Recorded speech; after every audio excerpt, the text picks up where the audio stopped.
right now, as I'm filming this video, the average days on market in Greenville is 62 days and rising. We are going to look at some houses that have been on the market for longer than that, and for each house, we will highlight one of the 3 main controllables that sell or don't sell the house. And then we will tie it all together with the national market trends we've been seeing over the past year. Now, if you are looking to buy a home in Greenville, this should give you some things to look out for. And if you're selling your home in Greenville, this will help you make the right choices to get your home sold fast. I've been selling homes in Greenville for the last decade, and even though the average days on market is almost up 10% from last year, we are still having homes that sell fast, like this one and this one that went under contract the same weekend we listed them.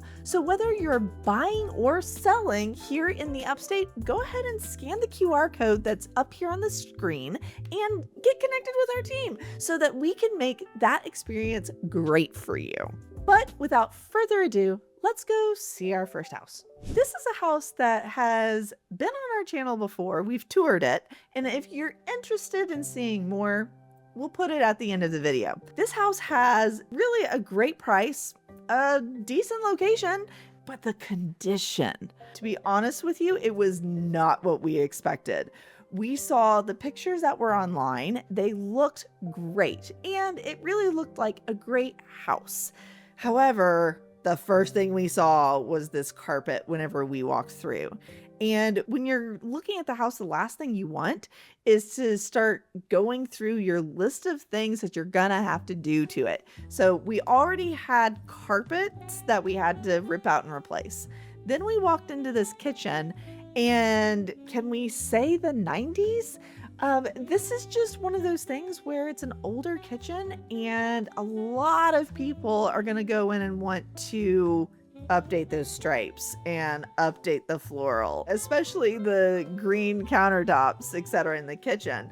I think if the seller could do that, then this home would have been able to attract more of the price that they were initially asking for.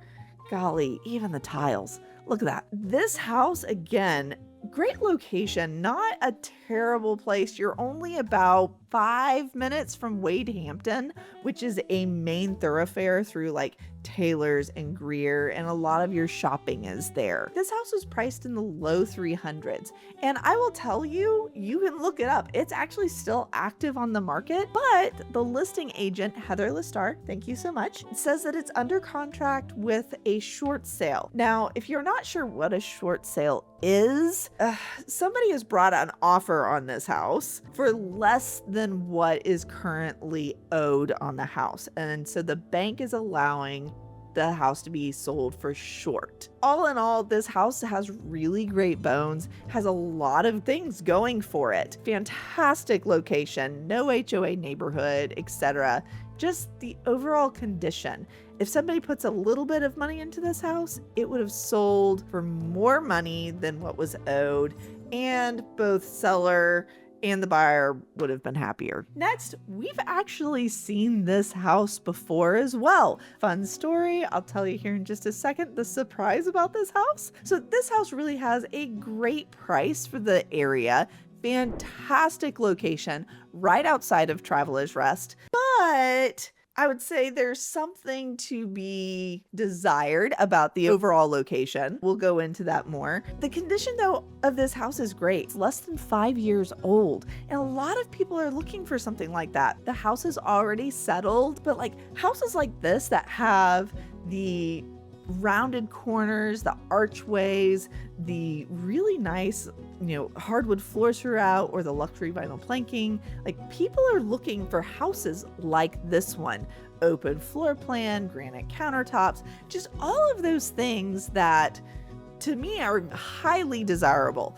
Now, when I ran comps, so a comparative market analysis on this house, I can prove a much higher price. However, whenever you've got a house like this that is on the market and it has something stigmatized near it, This house is a perfect example of pay attention to the surroundings.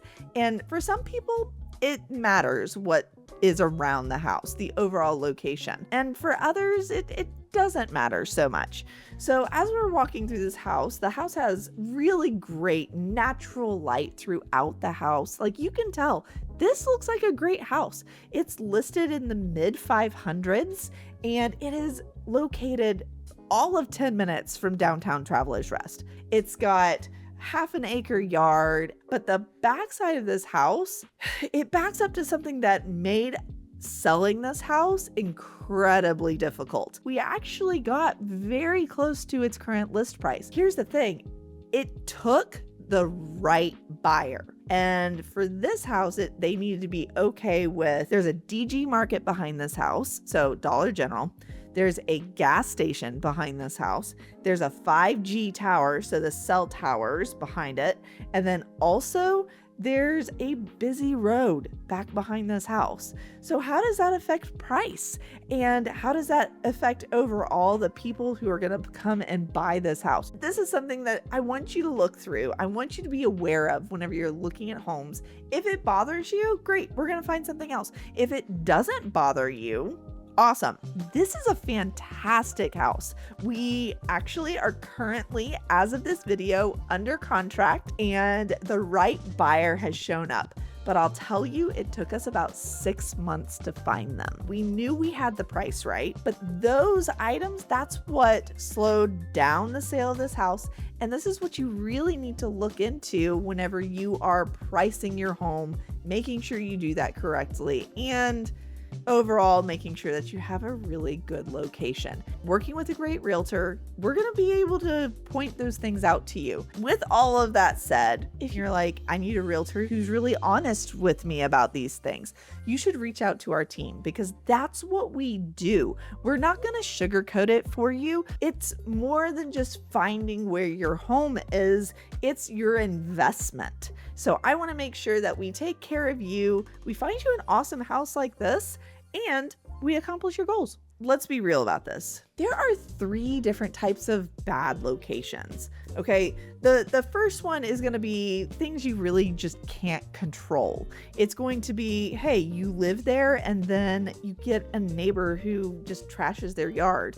Or like this house, you move in and buy the house, and then all of a sudden you have a DG Market that's built behind your house. You had no control over that. Then there's another one. I don't know, this is about 50-50. You could live out in the middle of nowhere and it takes you 30 minutes to an hour to get to a grocery store, like parts of Pickens or Pumpkintown or Due West or Williamston, South Carolina. Like, all of those are great areas to live. I've been there, and not everyone might think that that's a great location because of how long it takes you to get places.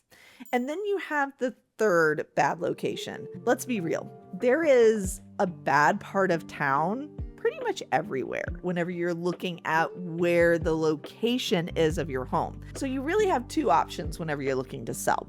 One is you can price the house lower than what it's actually worth to sell it quickly, or you can price the house at an appropriate number, not overpriced, but taking that into account, and wait for your one right buyer. Now, obviously, most homeowners think their home is awesome, and after working so hard to put it on the market, they think it's in tip-top 100% great condition.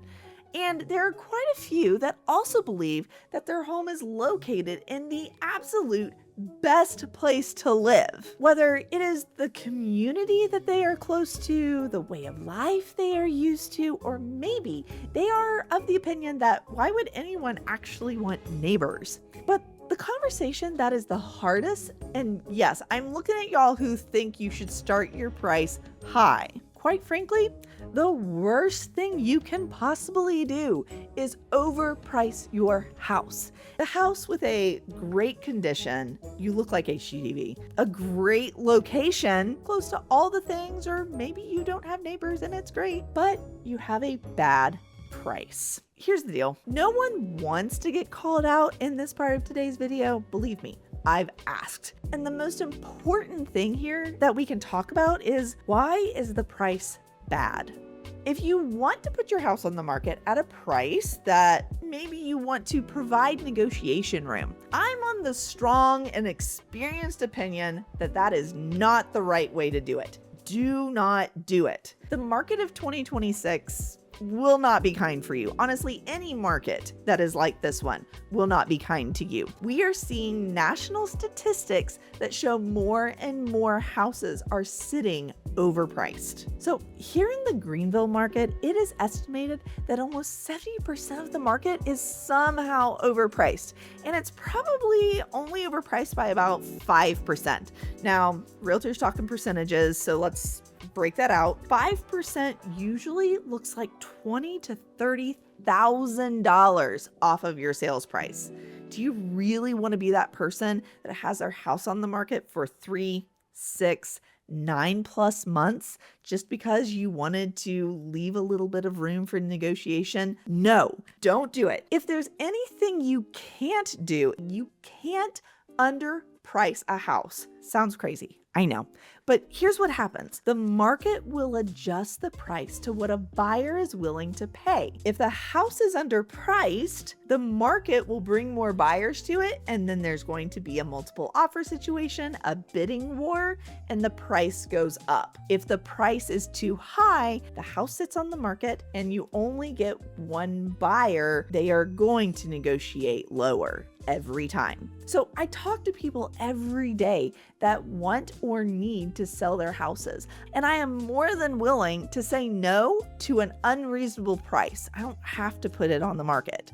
And also making sure that expectations are set correctly. So that means that whenever you are looking to sell your house, we're looking for 2 to 3 showings a week, positive feedback, talk of offers, and those second showings. If those things happen, we're right on pace. We're doing what we're supposed to. If a price is going to be too high, those things don't happen, then it's time to make an adjustment. You could have the best custom home in the best location of Greenville County, but it's still only worth what a buyer is willing to pay for it. But why aren't people willing to pay as much for houses anymore? The amount of homes sold is actually up year over year nationally, but the days on market is also up, and the prices have not appreciated. We have more inventory. This is part of inflation, but really what's driving this is the residual COVID market brain. We experienced years of low interest rates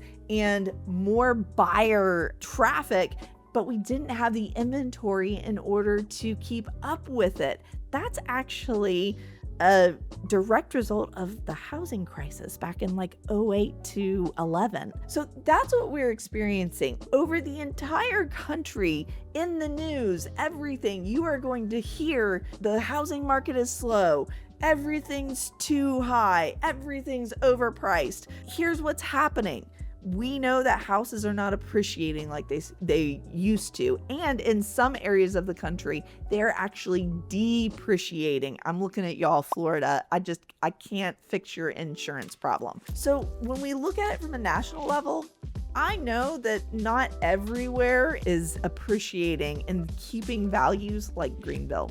Greenville is very insulated when it comes to housing prices, inventory. We have a lot of people still migrating here. When you're looking at where you want to be, what part of the country should you be in, make sure that you look not just at the macro statistics, but you're looking micro. You're looking at the community, because just like Greenville, it's pretty different. Now you know if the house has been on the market for 2 to 3 weeks, it probably is overpriced, or it has a bad location, or there's something more that you have to figure out.